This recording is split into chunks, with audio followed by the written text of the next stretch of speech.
आज का हमारा टॉपिक है काउंटर करंट मैकेनिज़्म। तो बेसिकली जो हमारी किडनीज़ होती है ना, वो जब ब्लड को फ़िल्टर करती है तो बहुत सारा फ़िल्ट्रेट प्रोड्यूस करती है, जो कि होता है अराउंड 180 लीटर्स पर डे। इतना फ़िल्ट्रेट हमारी बॉडीज़ प्रोड्यूस करती है। लेकिन जो हम एक दिन के अंदर यूरिन पास करते हैं वो होता है अराउंड 1 to 2 लीटर। तो जो मैकेनिज़्म इस 180 लीटर पर डे वाले फ़िल्ट्रेट को 1 to 2 लीटर पर डे वाले यूरिन के अंदर कन्वर्ट करता है, उस मैकेनिज़्म को हम कहते हैं काउंटर करंट मैकेनिज़्म।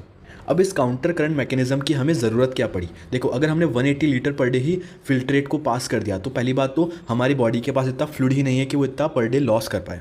दूसरा कि इतना सारा वाटर एक दिन में एक्सक्रीट होगा तो उसके साथ ह्यूज अमाउंट ऑफ सॉल्यूट भी एक्सक्रीट होंगे, तो ऑस्मोटिक डिसबैलेंस हमारी बॉडी के अंदर आ जाएगा।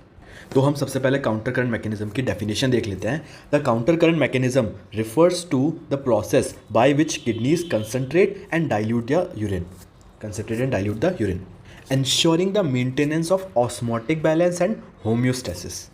अब देखो, सबसे पहले समझते हैं काउंटर करंट क्या होता है। जब कभी भी दो छोटी छोटी ट्यूब बहुत ही आसपास होगी और उनके अंदर फ्लो होने वाला फ्लूइड अपोजिट डायरेक्शन में होगा, तब हम कहेंगे कि क्या बन रहा है, यहाँ पे काउंटर करंट बन रहा है।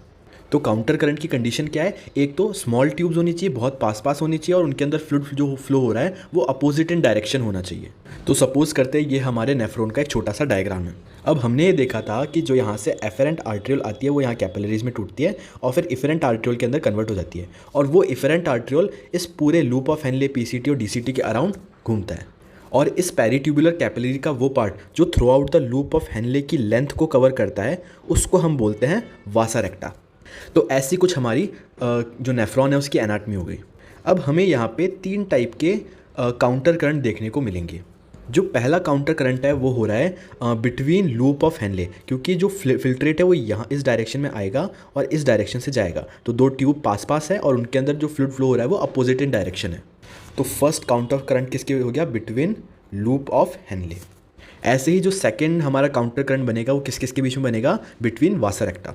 और जो हमारा थर्ड काउंटर करंट बनेगा वो किसके बीच में बनेगा? बिटवीन लूप ऑफ हेनले और बिटवीन वासा रेक्टा।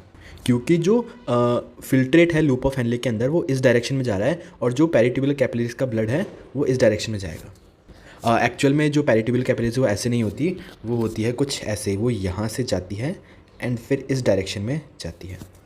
तो जो पेरिट्यूबुलर वासा रेक्टा उसके अंदर फ्लूइड की डायरेक्शन ब्लड की डायरेक्शन कैसी हुई? ऊपर की तरफ। तो जो काउंटर करंट का मैकेनिज्म हो रहा है वो कहाँ हो रहा है? नेफ्रॉन के लूप ऑफ हेनले के बीच में और वासा रेक्टा के बीच में। अब जो हमारा काउंटर करंट मैकेनिज्म है ना, इसके 2 पार्ट्स होते हैं। एक होता है काउंटर करंट मल्टीप्लायर और एक होता है काउंटर करंट एक्सचेंजर। तो हम सबसे पहले समझते हैं काउंटर करंट मल्टीप्लायर। अब देखो, आपको याद हो तो जो हमारा किडनीज़ के अंदर मेडुला का इंटरस्टिशियम होता है ना, उसकी जो कंसंट्रेशन होती है, जैसे जैसे हम उसके पिरामिड के पैपिले वाले पार्ट की तरफ जाते हैं वैसे वैसे उसकी कंसंट्रेशन बढ़ती जाती है और मैक्सिमम 1200 मिली ऑस्मोल पर लीटर तक हो जाती है। तो ये हमारी किडनी का डायग्राम है। यहाँ बहुत सारे पिरामिड्स प्रेजेंट होते हैं और जैसे जैसे हम इस डायरेक्शन के अंदर जाते हैं वैसे वैसे जो ऑस्मोटिक कंसंट्रेशन है वो बढ़ती जाती है। जैसे कि नॉर्मल ब्लड में कंसंट्रेशन कितनी होती है? अराउंड 300 मिली ऑस्मोल पर लीटर। अब मैं ये यूनिट बार बार नहीं बोलूँगा, आप समझ जाना कि अगर मैं जब भी कंसंट्रेशन से रिलेटेड बात कर रहा हूँ तो इसकी यूनिट ये है। तो नॉर्मली ब्लड में इतनी होती है 300 कुछ, और जैसे जैसे हम इसके नीचे जाते हैं वैसे वैसे वो बढ़ती जाती है 600 हो जाती है, 800 हो जाती है, 900 हो जाती है और मैक्सिमम 1200 हो जाती है। और जो हमारी नेफ्रॉन होती है वो यहाँ पे कुछ इस तरीके से प्रेजेंट होती है।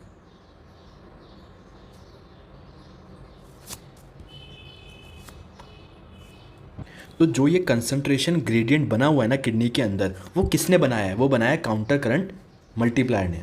और वो कैसे बनता है उसको हम समझ लेते हैं। तो ये डायग्राम है हमारी लूप ऑफ हेनले का। और जो मेडुला का कंसंट्रेशन है वो बाहर किस तरीके से है? स्टार्ट होता है 300 से 600, 900, 1100 और मैक्सिमम जाता है 1200 मिली ऑस्मोल पर लीटर तक। जो हमारा फिल्ट्रेट बनता है ना वो कितना बनता है? 300 की कंसंट्रेशन पे। और जो हमारा descending limb of loop of Henley है ना, वो इस तरीके से डिज़ाइंड है कि वो सॉल्यूट्स के लिए तो इम्परमिएबल होता है लेकिन वाटर के लिए परमिएबल होता है। तो जैसे ही ये 300 वाला फ्लूइड कैसा? डाइल्यूटेड फ्लूइड है और बाहर कैसा? कंसंट्रेटेड फ्लूइड है। तो एक कंसंट्रेशन ग्रेडियंट डेवलप है और क्योंकि वाटर मूव कर सकता है तो वाटर यहाँ से बाहर की तरफ मूव करने लग जाएगा। तो यहाँ से वाटर बाहर की तरफ मूव कर गया और नीचे आते आते आते आते यहाँ की भी कंसंट्रेशन कितनी हो गई, 1200 मिली ऑस्मोल पर लीटर। अब क्योंकि यहाँ पे फिल्ट्रेट का कंसंट्रेशन हो रहा है, इसलिए हम इस descending limb of loop of Henley को क्या बोलते हैं, कंसंट्रेटिंग लिम्ब।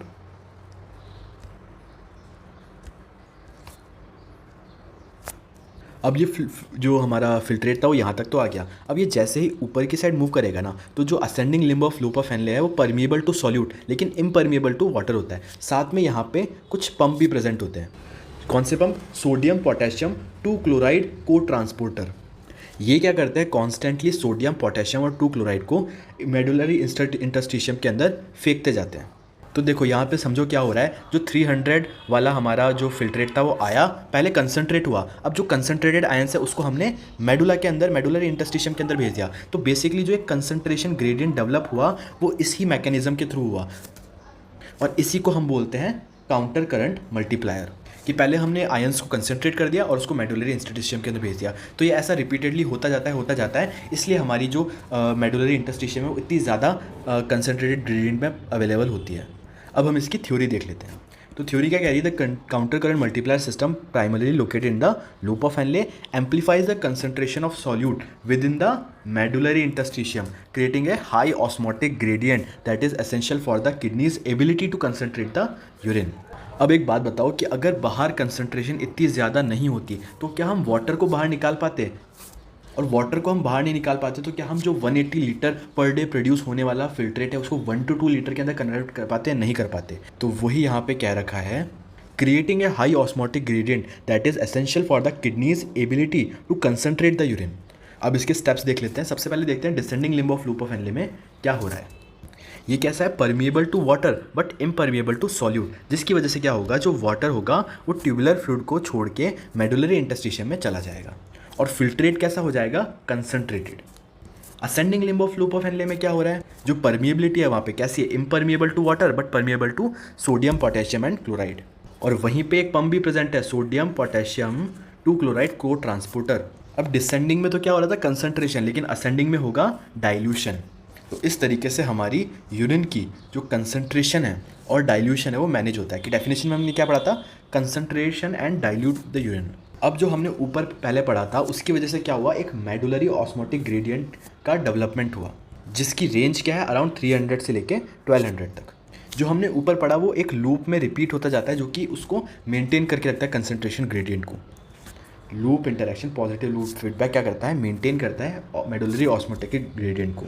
अब जो हमारा ये 1200 मिली ऑस्मोल पर लीटर की कंसंट्रेशन है वो केवल सोडियम पोटेशियम 2 क्लोराइड की वजह से नहीं है, वहाँ पे एक और चीज़ होती है जिसको हम बोलते हैं यूरिया रिसाइक्लिंग। तो यहाँ पे यूरिया भी प्रेजेंट है जो कि इसकी कंसंट्रेशन को बढ़ाए रखे है।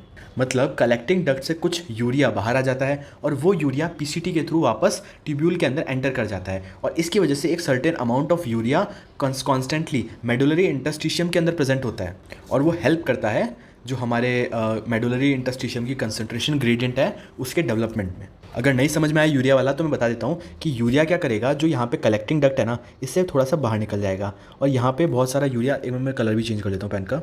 तो जो यूरिया है ना वो क्या करेगा, यहाँ से बाहर आ जाएगा कलेक्टिंग ट्यूब्यूल से और यहाँ पे ऐसे घूमता रहेगा घूमता रहेगा घूमता रहेगा घूमता रहेगा और फिर क्या करेगा, पीसीटी से वापस एंटर कर जाएगा और ये साइकिल रिपीट होगी। तो इस रिपीट होने की वजह से जो मेडुलरी इंटरस्टिशियम है वहाँ पे कांस्टेंट अमाउंट ऑफ यूरिया हमेशा प्रेजेंट होगा, जो कि इसके कंसंट्रेशन ग्रेडियंट को मेंटेन करने में हेल्प कर रहा है।